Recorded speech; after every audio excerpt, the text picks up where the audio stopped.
Səlimiyyəsin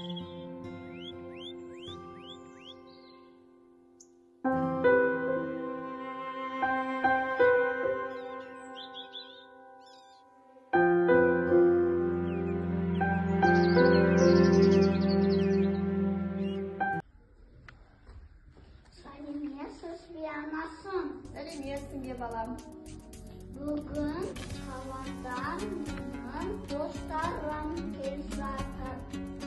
Ben onları kalan pay oynauğa sakırdım.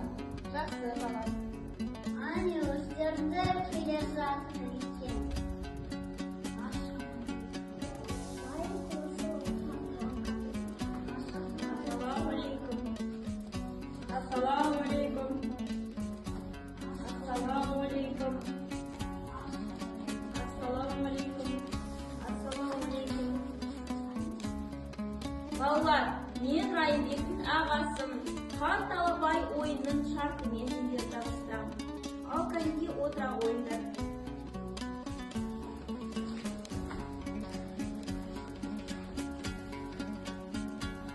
Хан Талапай ойыны қазақтың ұлттық ойындарының бірі. Ертеде ата-бабаларымыз 4 түлік малдың ішіндегі ұсақ мал қойдың асықты жілігінен алынған сүйекті асық деп атаған. Асықты жуып, кептіріп, дорбаға жинаған. Жинаған асықтарын немерелеріне таратқан. Асық жатысының 4 түрі бар. Бүк, шүк, алшы, тәйкі. Талапай, талапай, ойын басталды алақай деп дорбадағы асықтарды шашамын. Хан Талапай деп асықты жинап аласыңдар. Асықтың ішінде бір қызыл асық болады. Ол хан асығы деп аталады. Кім бірінші болып хан асығын алса, сол ойынды бірінші болып бастайды.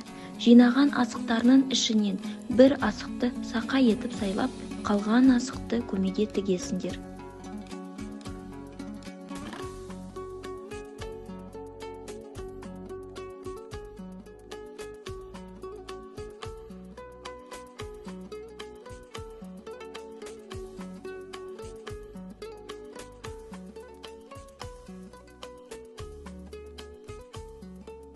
Меден ең көп асық жинаған бала жеңіске жетеді.